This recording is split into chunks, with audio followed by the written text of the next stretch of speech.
아멘. 거울 자주 보시죠? 제가 가끔가다 이렇게 단위에 서서 말씀을 전해야 되는데 거울을 확인하고 안 올라오면은 매무새가 틀어질 때가 있어요. 저희는 교회에 모니터도 없잖아요. 그러니까 제 얼굴을 확인하지 못하니까 넥타이가 삐뚤어졌는지 머리가 들떴는지 잘 모릅니다. 그러니까는 사모가 이렇게 거울을 여기다 밑에 두라고 하더라고요. 근데 밑에다 두면 제가 이렇게 숙일 수가 없잖아요. 또 앞에다 둘 수도 없고. 그래서 가능하면 올라오려고 할 때 신경을 쓰고 올라옵니다. 거울은 투영입니다. 투영. 거울은 내 모습이 투영되는 거예요. 나의 잘못됨을 바로잡습니다. 거울을 보는 사람이 자아도취해서 보는 사람이 있어요. 네. 동화에는 그런 적이 나오죠. 신데렐라에 나오나요? 백설공주에 나오는. 잘 아시네. 저는 잘 몰라서. 신데렐라는 어려서 부모님을 잃었죠. 백설공주에 나오죠. 백설공주의 마녀가 그렇게 거울 보기 좋아하죠. 예. 자아도취해서 거울을 보는 사람은 있긴 있을 겁니다. 자기 예쁘다고 거울 보고 들고 사는 사람들도 있을 테지만 그래도 그 거울을 왜 보시나요? 화장할 때 뭐 어디 들뜬 데는 없나, 뭐 잘못된 데는 없나, 눈곱은 안 꼈나, 뭐 입 옆에 버짐은 안 폈나 이렇게 해서 보잖아요. 우리가 주님의 얼굴을 배울 때 그렇게 배우는 겁니다. 예수님을 마주한다는 거는 예수님을 볼 때마다 예수님 앞에는 투영되는 게 있는데 예수님 앞에는 의는 그것이 우리한테 기쁨으로 투영되고요. 죄는 우리한테 찔림으로 투영됩니다. 그러니까 예수님을 마주할 때마다 뭐가 생기냐면 회개가 생기죠. 그게 우리한테 주시는 가장 큰 은혜입니다. 오늘 저자인 사도 바울이 자기가 경험한 겁니다. 자기가 경험했다는 건 모든 신앙인이 경험한다는 거예요. 주님을 만날 때마다 죄를 보게 되고 의를 알게 된다는 겁니다. 로마서 1장 16절 말씀이 그렇죠. 의인은 믿음으로 말미암아 살리라. 의인은 아무것도 없다. 사도 바울이 그랬던 거예요. 의를 갖추었다는 거예요. 의를 갖추고 스데반 집사가 죽을 때까지 있었다는 겁니다. 잘 죽었다. 저희는 죽을 만하다. 그렇게 생각했다는 겁니다. 근데 의가 되지 않았다는 거예요. 주님을 만났을 때 그게 아무것도 되지 않습니다. 예수님께서 천국을 저희한테 보장하셨습니다. 천국을 보장하셨는데 그 천국이 사그러지는 때가 딱 3일 있었습니다. 주님께서 죽고 부활하시기 전까지. 이때가 진짜 암흑이고 지옥이에요. 소망이 다 끊어진 겁니다. 주님도 안 계시고 성령님도 안 계시고 그 3일의 기간 동안 제자들은 어떻게 했죠? 제자들은 약속을 까맣게 잊어버린 거죠. 예수님께서 하셨던 모든 약속의 말씀을 그냥 다 잊어버립니다. 근데도 그 잠깐의 시련을 약속으로 주신 겁니다. 약속으로. 그 3일의 시간은 견뎌야 된다는 거예요. 부활하기까지. 채 3일이 되지 않습니다. 하루예요, 하루.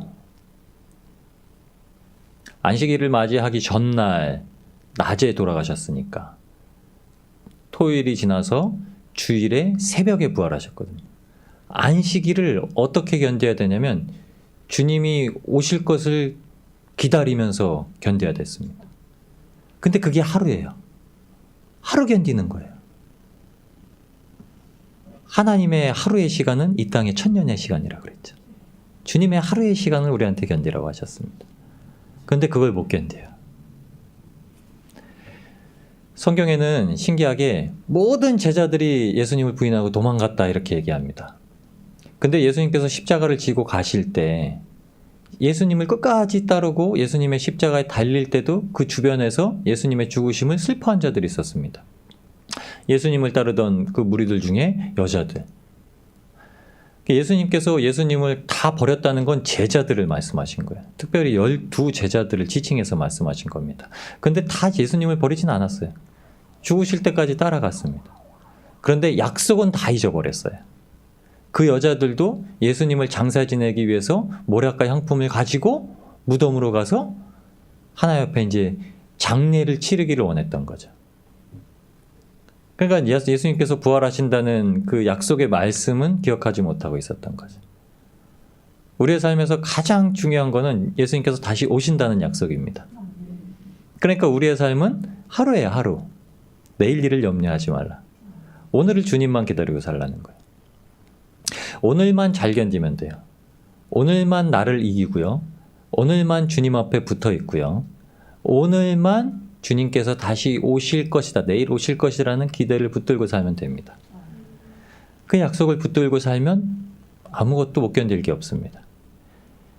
누가복음 18장 31절에 33절에 예수님께서 채찍질하고 죽고 3일 만에 다시 살아나야 하겠다라고 약속의 말씀을 하셨는데 마가복음에는 그걸 이렇게 얘기합니다. 예수님께서 제자들에게 이르시되 너희가 다 나를 버리리라.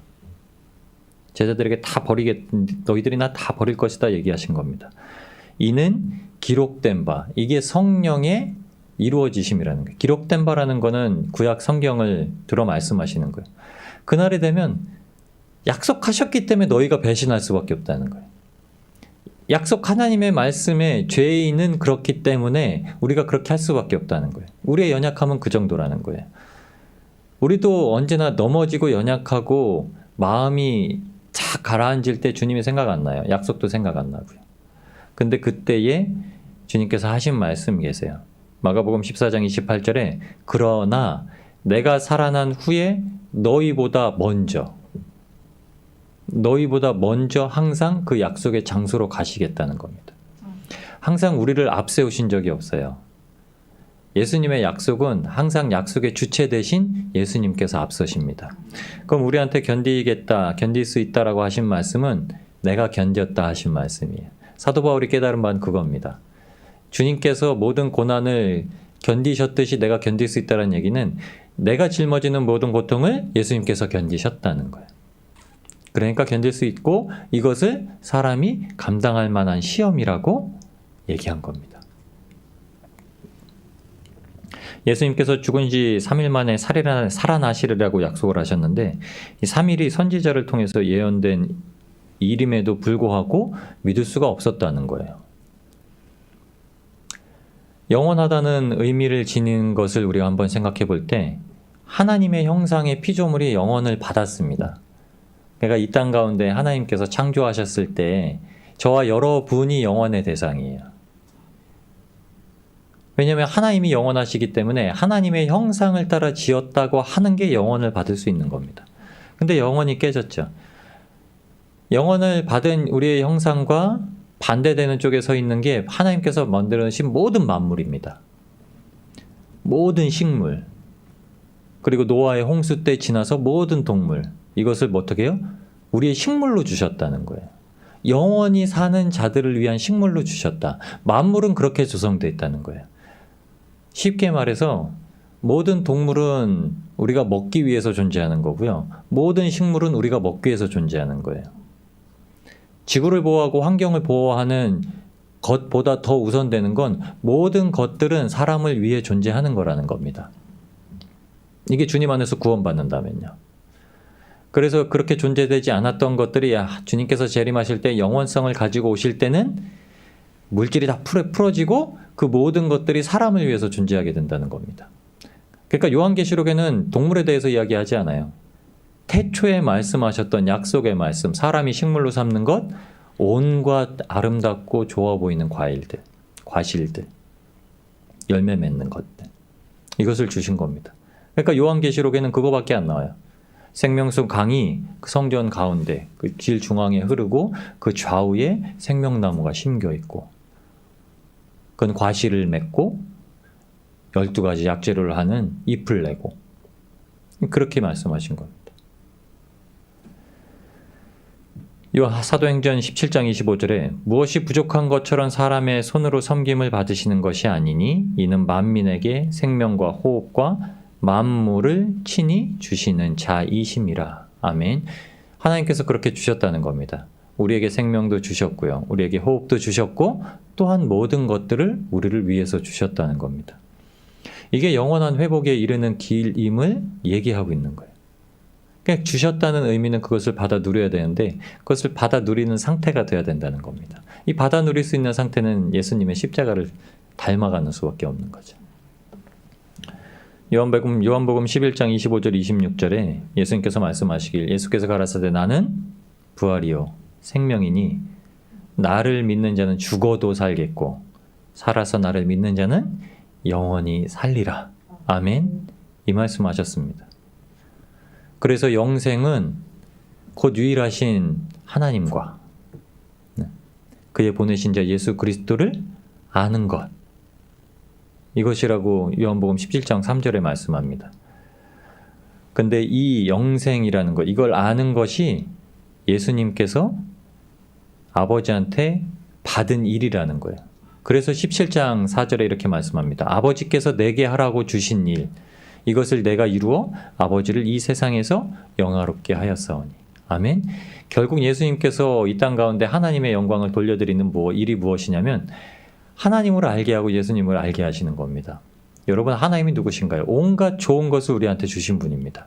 온갖 것을 창조하셨고 지금도 온갖 것을 그 손에 붙들고 계셔서 유지하게 하시는 분. 유지하게 하시는 이유는 한 가지입니다. 하나님의 형상을 닮은 피조물을 위해서 유지하게 하시는 거예요. 그렇다면 그 하나님의 형상을 닮은 피조물을 다시 회복시키시는 건 오직 예수님이시라는 거예요. 예수님의 십자가로 말미암아 그 보혈로 말미암아 죽을 수밖에 없던 죄인들이 우리의 모든 공로로, 우리의 모든 노력으로, 우리의 모든 행사로 아무것도 할 수 없었던 우리를 넘어짐 가운데서, 사망 가운데서 끌어올리셨다는 거예요. 이것을 예수님께서 하셨기 때문에 하나님께서 보내신 예수님을 아는 것. 그럼 예수 그리스도의 이름이 이 세상에서 가장 아름다운 이름이라는 거예요.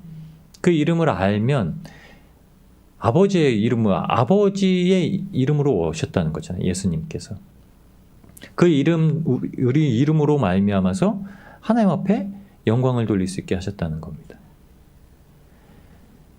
오늘 말씀에 그래서 사도 바울이 이렇게 얘기합니다. 율법의 소망이 있고 복음, 믿음의 소망이 있다라는 거예요. 율법은 이렇게 성경에서 얘기하는 겁니다. 모세의 얼굴이 가려진 것. 그러나 그리스도 안에서 그 수건이 벗겨질 거다. 자기한테 벗겨졌거든요. 빗대어 말한 겁니다. 모세의 얼굴을 가리고 있던 그 수건이 벗겨진 거를 자기의 눈꺼풀, 예수께서 친히 주라고 사도 바울에게 그 이름을 부르시면서 나타나셨을 때 3일 동안 보지 못했던 그 막이 벗겨져서 예수님을 보게 되고 그 즉시 일어나 예수님을 증거하러 나갔던 자신에 대해서 빗대어 얘기하는 겁니다.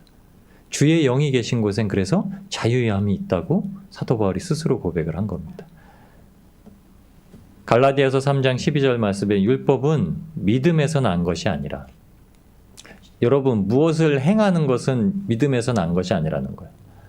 그러니까 율법에 기록된 모든 일을 행하는 것은 믿음에서 난 것이 아니라 그 행하는 그 자를 율법 안에서 살리기 위해서 두셨다는 겁니다. 이것은 물론 예수님께서 오시기 전입니다. 그러나 교회 안에서 우리도 예수님을 믿음으로 고백하기 전에 예수님께서 모든 것을 하셨고 하나님께서 모든 것을 예비하셨고 하나님께서 계획하시고 이루시고 진행하시고 이것을 우리 삶에서 인도하여 주시고 우리는 마땅히 그것을 받을 자격이 없는데 그것을 값없이 받고 있다. 그것 때문에 예수님으로만 천국에 간다 라는 사실을 고백하면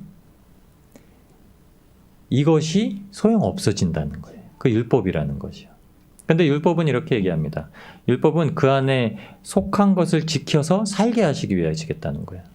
레위기 18장 5절에 그 말씀합니다. 너희는 나의 규례와 법도를 지키라. 사람이 이를 행하면 그로 인하여 살리라. 나는 여호와니라. 아멘. 하나님께서 이 말씀을 하신 이유는 그 당시에는 믿음으로 율법 없이도 법 없이도 살 사람이 없었다는 거예요. 법 없이도 살 수 있는 사람은 아브라함이었습니다. 아브라함은 친히 부르셨고요. 아브라함이 이삭을 자신의 아들을 독자를 하나님 앞에 제물로 바치라고 했을 때 그 드릴 때의 심정을 히브리서 11장의 믿음장에 이렇게 기록합니다. 하나님께서 저를 죽은 자 가운데 다시 살려주신 것을 믿음으로 받은 줄 알고 이삭을 하나님 앞에 드릴 때는 하나님께서 이미 살리신다라는 약속을 가지고 믿음을 가지고 행했다는 겁니다. 히브리 기자는 이렇게 깨달은 거예요. 왜냐하면 성령의 감동이기 때문에 이거는 한 개인의 생각이 아니라 하나님께서 그 상황이 어땠는지 알려주신 겁니다. 우리한테는 절대 그렇게 행하게 안 했어요. 네 아들을 제물로 바쳐라 이런 말씀 안 했어요. 근데 네 아들을 하나님 앞에 거룩한 산제물로 드려라 하십니다. 이게 로마서 12장 1절 말씀이에요. 우리의 몸을 주님 앞에 거룩한 산제물로 드려라. 그러니까 살아있는 제물로 드리라는 거예요. 각을 뜨고 껍질을 벗기고 장기를 빼서 드리라는 게 아니라 살아있는 채로 드려라. 그것을 아브라함이 이삭을 드릴 때와 같았다는 거예요. 아브라함이 이삭을 묶어서 단위에서 짐승처럼 각을 뜨지 않고 각을 뜨려고 그렇게 묶어놓고 드렸는데 하나님께서 멈추어라. 네 아들에게 손을 대지 말라. 아무 일도 행하지 말라. 그리고 하나님께서 여호와 이래 내가 예비했다 라고 순양을 보내신 거죠. 우리가 우리를 드리고 내 자녀가 내 것이 아니지만 우리 자녀가 우리 것이 아니지만 그래도 우리 자녀도 하나님 앞에 드리려고 마음을 먹고 행할 때 그때 하나님께서 뭐 하시냐면 예비하셨다. 누구를요? 예수님을 예비하셨다. 자녀를 내가 드린다는 거는 부모가 자녀에게 서원을 하는 건 아닙니다. 사역을 해야 된다. 너는 하나님 앞에 부름받았다. 이런 뜻이 아니라 에베소서 빌립보서에 말하고 있는 마땅히 가정에서 어떻게 신앙으로 꾸려야 되는지 자녀를 노엽게 하지 마라. 그러나 양육하고 훈육하라. 하나님의 말씀으로 가르쳐라. 이것은 우리에게 분명하게 명령하신 말씀이에요. 그것이 필요하다는 겁니다. 그게 영원함을 누리고 받는 자들이 지녀야 할 것이라고 얘기한 겁니다. 사도 바울이 자녀가 없는데도 그렇게 얘기했습니다. 사도 바울은 모든 일을 자녀라고 생각했기 때문에요.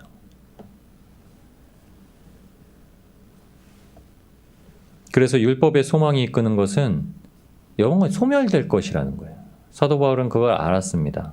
그러니까 영원히 소멸될 것이라는 걸 알았기 때문에 사도 바울조차도 자기가 가지고 있는 모든 지식과 그리고 명예를 다 배설물처럼 여겼다는 겁니다. 갈라디아서 3장 19절 말씀에 율법은 무엇이냐? 범법함을 인하여 더한 것이라. 천사들로 말미암아 중보의 손을 빌어 베푸신 것인데 약속하신 자손이 오시기까지 있을 것이라. 그러니까 예수님이 오시기까지만 적용되는 법이라는 거예요. 갈라디아 3장 24절에도 말합니다. 이같이 율법이 우리를 그리스도에게로 인도하는 몽학 선생이 되어 우리로 하여금 믿음으로 말미암아 의롭다함을 얻게 하려 함이니라. 아멘. 율법을 읽는 목적은 그 안에서 그럼 과연 하나님께서 보내실 구세주가 누구신가를 깨달아는 겁니다. 이것을 하면 살고 이것을 하면 죽고를 깨달으는 게 아니라 그럼 이렇게 사람이 이것을 지킨다고 해서 도저히 벗어날 수가 없는 이 죄인을 구원하실 수 있는 하나님의 방법이 과연 어떠냐? 그럼 하나님께서 약속하신 것, 아브라함의 자손으로 오시겠다고 했고 야곱의 후손으로 오시겠다고 했고 선지자처럼 오시겠다고 했고 그랬던 그 한 분을 기다리는 거예요. 그게 메시아라는 존재로 지금도 유대인들은 기다리고 있습니다. 근데 그 기다리는 존재가 진짜 오게 되었다는 겁니다. 예수님께서 오게 되셨을 때는 예수님을 만나게 되셨을 때는 구약에 있는 율법이 더 이상 사람을 살리는 것으로 지켜야 되는 법이 아니라는 거예요. 율법이 폐하해진 것은 아닙니다. 그러나 예수님을 통해서 완성되었다는 겁니다. 그러니까 예수님 안에 있는 자들은 율법을 완성하고 율법이 하나님의 가장 사랑스러운 법으로 들어오는 거죠. 그러나 예수님을 만나지 못하고 예수님의 언저리에서 아직도 십자가를 지니지 못한 사람들에게는 율법이 가장 무거운 것이에요. 율법이 아니면 죽어요. 그 사람들은요. 분명합니다. 왜냐하면 율법은 몽학 선생이에요. 몽학 선생은 단순히 깨우쳐주기 위한 초등교사와 같다라는 겁니다. 초등학교에 들어가면은 뭘 배우죠? 요새는 초등학교 들어가기 전에 다 한글 띄고 뭐 영어도 띄고 숫자도 띄고 다 들어간다고 하는데 들어가면은 기역, 니은, 디귿, 리을부터 배우죠. 1, 2, 3, 4부터 배우죠. 아주 기초적인 걸 배우는 겁니다. 그걸 배우고 시작하는 거거든요. 그냥 그거예요. 그러면은 그리스도라는 존재가 있다는 거, 이걸 알려주는 게 율법이고 예수님이라는 이름은 없지만 하나님의 아들로 하나님이 직접 이 땅에 내주하시겠다. 그 약속이 있고요. 그렇게 되면 이 땅은 죽을 수밖에 없는 사망에 거해서 모든 사람이 죽는데 죽을 수밖에 없는 육체가 영원히 사는 하나님의 놀라운 은혜가 부어진다라는 것이죠. 그것까지만 알려주고 누군지는 안 알려준 거예요. 근데 그걸 예수님이 직접 오신 겁니다. 로마서 3장 20절 21절에 율법의 행위는 그 앞에 의롭다 하심을 얻을 육체가 없나니 율법으로는 죄를 깨달음이니라. 근데 그리스도 안에 있는 자들은 율법 안에서 죄가 있다는 걸 아는 거예요. 여러분, 그래서 마태복음 5장 6장 7장에 보면은 산상수훈 가운데서 거기는 사람이 해야 되는 가장 인생의 황금률들이 들어 있습니다. 간음하지 말라, 도적질하지 말라, 이 10계명의 모든 것들이 들어 있고요. 살인은 미워하지 말라, 살인하지 말라, 베풀라. 모든 사람이 반드시 지켜야 될 것들이 들어 있거든요. 근데 이걸 안 지키면 어떻게 되죠? 그리스도인은 찔리는 거죠. 그리스도인은 찔립니다. 왜요? 그리스도께서 그렇게 하셨거든요. 그리스도께서 명령하신 구절이거든요. 5장, 6장, 7장은 거의 다 빨간 구절로 다 쓰여 있습니다. 성경에는 예수님께서 하신 말씀은 빨간색으로 이제 필기가 되어 있죠. 그렇게 다 적혀 있습니다. 율법에 하나님의 한 의가 나타났으니 율법과 선지자들에게 증거를 받은 것이라. 예수님께서 오셨다는 겁니다. 예수님이 오셔서 어떻게 해요? 우리 마음에 찔림을 주시죠. 그러니까 믿음이 온 후에는 율법이 떠나는데 세상에 없어질 영광의 소망이 떠나진다는 겁니다. 그러니까 예수님을 붙잡는 믿음이 있어야 하는데 예수님을 붙잡는 믿음 첫 번째는 회개예요. 이건 율법이 아니라 믿음의 회개를 우리에게 주셨다는 겁니다. 이스라엘 백성들에게 수건이 벗겨지는 그 회개가 모든 이방 민족에게도 주어졌다는 겁니다. 이게 예수님을 붙잡는 회개예요.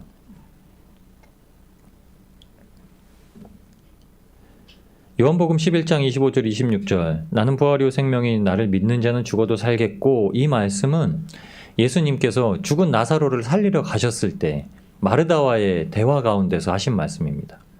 왜 이제 오셨냐고 마르다가 그러는 거예요. 마르다에게 이제 나사로가 살 것을 믿느냐라는 의미로 하신 겁니다. 나는 부활이요 생명이다. 내 말이 있으면 죽은 자가 일어나고 죽어도 살겠고 살아서 믿는 자는 영원히 살리라 하는 말씀에 마르다가 고백합니다. 주는 그리스도시요. 근데 사람은 믿을 수가 없습니다. 마르다는 조금 지나가지고 마리아 때문에 또 예수님 앞에 투정을 부립니다.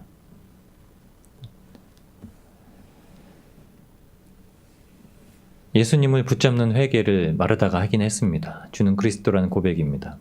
여러분, 어떤 사람이 그 고백을 하고 넘어지고 돌이켰다라고 해서 그 고백이 거짓된 건 아닙니다. 그 당시의 마음을 표현하는 거예요. 우리의 모습이 그렇습니다. 우리가 주님 앞에 신실하게 고백합니다. 그러나 우리는 연약해서 넘어집니다. 그러나 주님을 또 붙잡고 일어나는 거예요. 붙잡고 또 돌이키고 또 돌이키고. 그래서 회개는 영원한 겁니다. 주님을 향해서 나온 이 사망의 회개는 일회성으로 끝나요. 이건 주는 나의 그리스도시요 살아계신 하나님의 아들이십니다. 이 한 고백, 내가 이 고백을 여태 하지 못하고 살았습니다. 내가 영 죽을 육체였습니다. 그러나 주님을 만나지도 못했고 찾지도 못했고 인정하지도 못했습니다. 그러나 이제 인정합니다. 제 연약함 가운데서, 제 사망 가운데서, 제 부족함 가운데서, 제 죄 가운데서도 오직 의지할 것은 주님이십니다. 그렇게 하지 못했던 것을 회개합니다. 이 회개는 단일성이에요. 딱 한 번에 끝납니다. 그냥 이제 절대 주님을 믿는 자리에서 또 돌이키진 않죠. 첫 번째 베드로의 회개가 그랬습니다. 베드로는 어떻게 했냐면 예수님의 십자가를 부인했습니다. 주님께서 우리에게 주시는 그 주님을 붙잡을 수 있는 믿음은 회개인데 베드로가 이 믿음의 회개를 했던 거죠. 요한복음 14장 19절에서 21절 말씀에 예수님께서 하시는 말씀이 조금 있으면 세상은 다시 나를 보지 못할 터이로되 너희는 나를 보리니 이는 내가 살았고 너희도 살겠음이라. 예수님께서 사시면 예수님을 따르는 모든 자, 그 이름을 부르는 자도 살겠다고 약속하신 겁니다. 근데 그날에는 내가 아버지 안에, 너희가 내 안에, 내가 너희 안에 있는 것을 너희가 알리라. 완전히 그 교류함에 있다는 거예요. 그래서 나의 계명을 가지고 지키는 자라야, 계명이라는 것은 말씀이 육신이 되어서 오신 예수님의 그 말씀, 예수님의 계명은 딱 두 가지로 압축하면 됩니다. 여러 가지를 다 지키는데 그 두 가지를 압축하면 하나님 사랑, 이웃 사랑이죠. 그것을 더 압축하면 서로 사랑하라. 형제를 사랑하면 하나님 사랑하는 것을 증거하는 것이라는 거예요. 그래서 나를 사랑하는 자는 내 아버지께 사랑을 받을 것이요 나도 그를 사랑하여 그에게 나를 나타나리라고 했습니다. 근데 이 예수님의 크신 계명, 이 처음의 시작이 예수님의 말씀처럼 회개하라, 천국이 가까이 왔느니라, 이 말씀입니다. 회개를 통해서 무엇이든지 시작된다는 거예요. 무엇이 항상 시작점이 있어야 됩니다.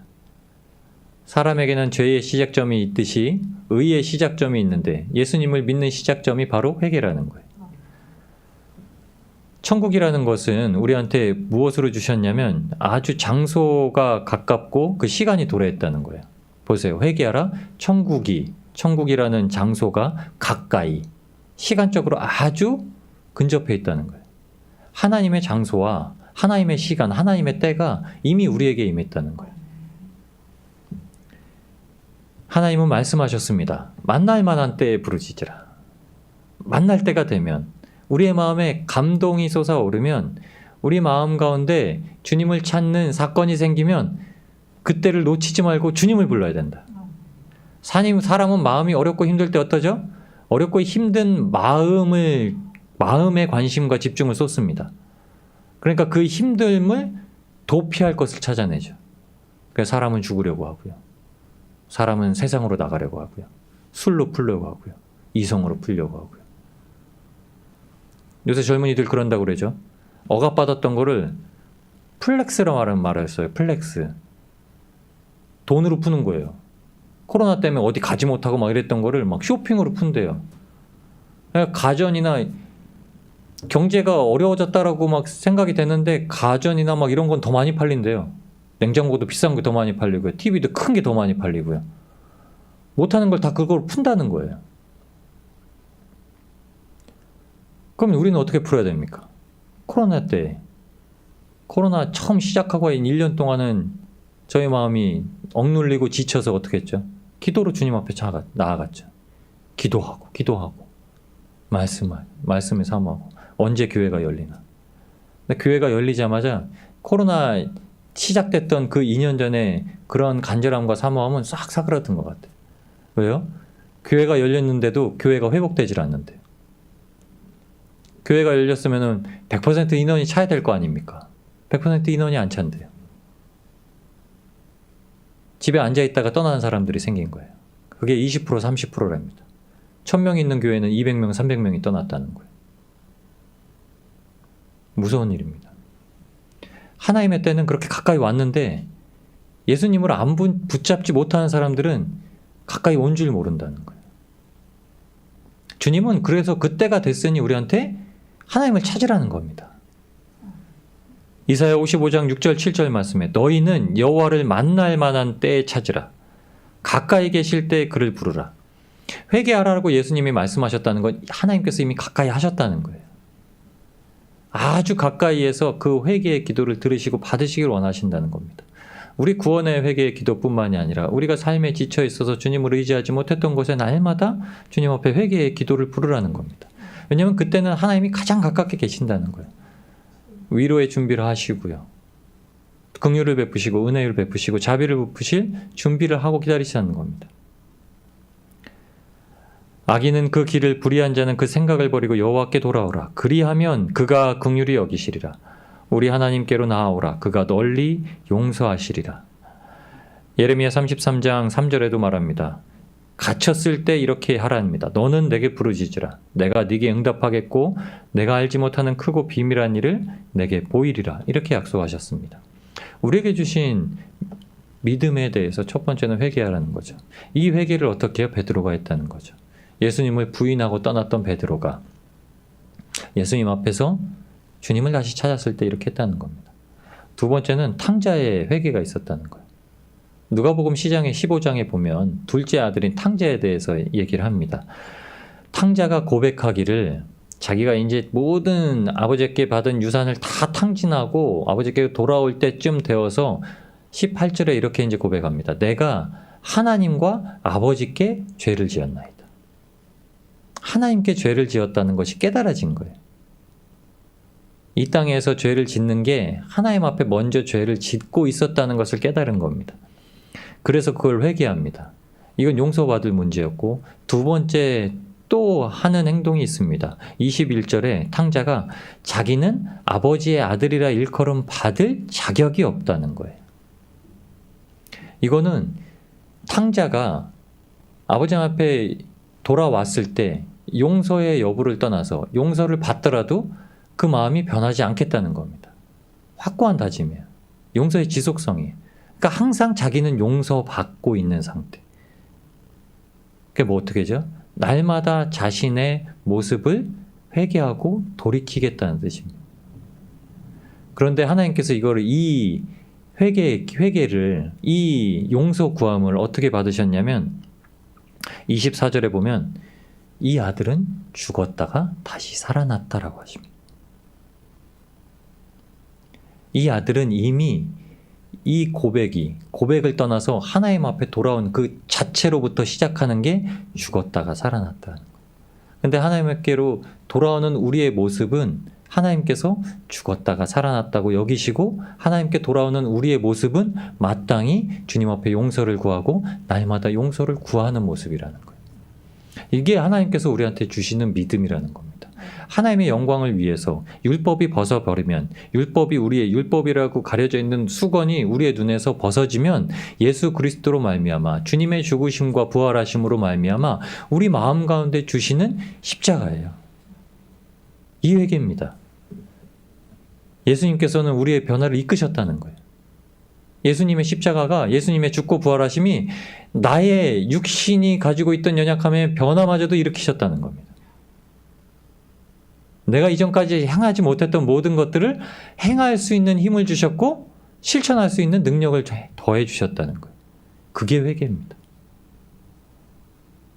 사람에게도 잘못을 구할 수 있고요. 사람에게도 미안함을 표현할 수 있고요. 사람이 용서하면 용서해 줄 수 있는 것이 생기고요.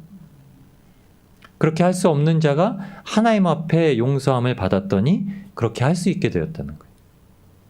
이것은 십자가 외에는 되지 않는 겁니다. 어떻게 용서할 수 있습니까, 사람이요? 예수님께서 용서하셨다는 걸 알기 때문에. 가장 큰 것을 용서받았기 때문에 할 수 있었다는 걸 알기 때문입니다. 세 번째는 바울의 회개입니다. 사도행전 8장 1절에 바울은 스데반이 마땅히 죽어 마땅하다라고 여겼습니다.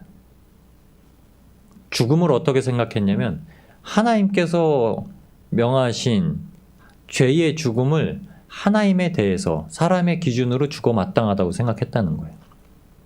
그런 바울의 기준이 바뀝니다. 사도행전 9장 18절에는 사도 바울이 이제 생명과 죽음의 주관자에 대한 비늘이 벗겨지죠.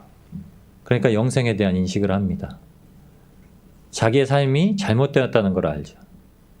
그럼 삶을 바르게 돌이키기 위해서 이제 사도 바울이 눈에 꺼풀이 벗겨지자마자 일어나서 그리스도인들에게 갑니다. 그리고 그곳에 있는 유대인들에게 밝히 예수님을 주라고 증거합니다. 사도행전 9장 20절에 그래서 사도 바울이 회개의 결과로 주 예수님의 이름으로 담대하게 섰다라고 성경은 그렇게 얘기합니다. 죽음이 두렵지 않다는 거예요.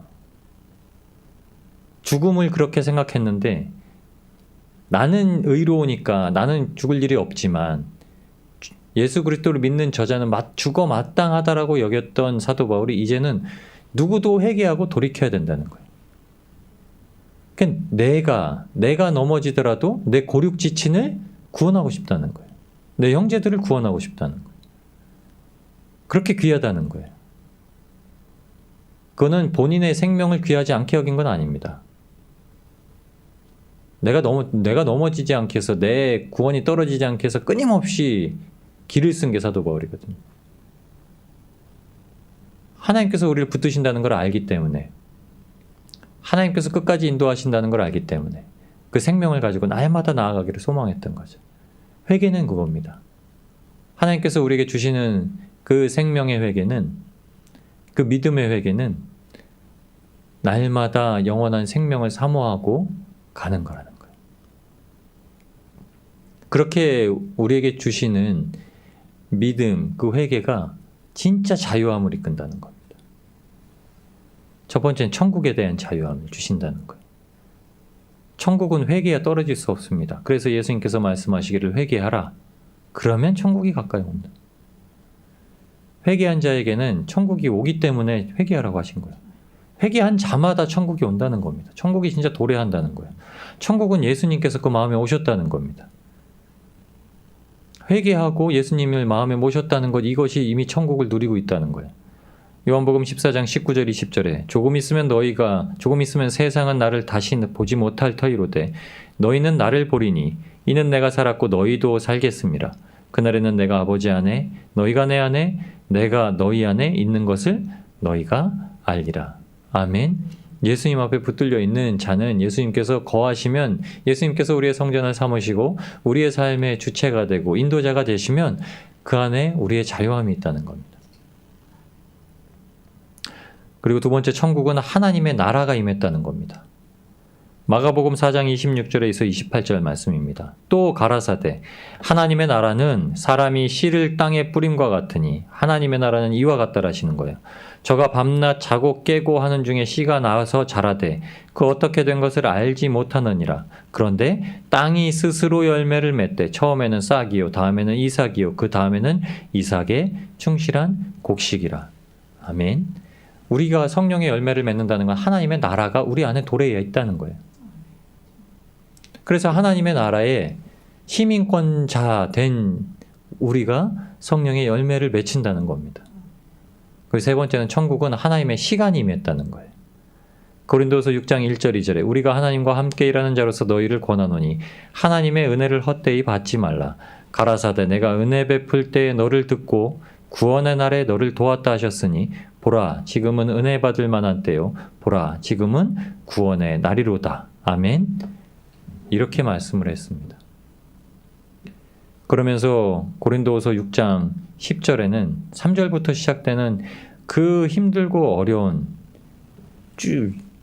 정말 사람이 이 땅에서 견딜 수 있는 모든 것들에 대해서 열거를 하면서 말을 합니다.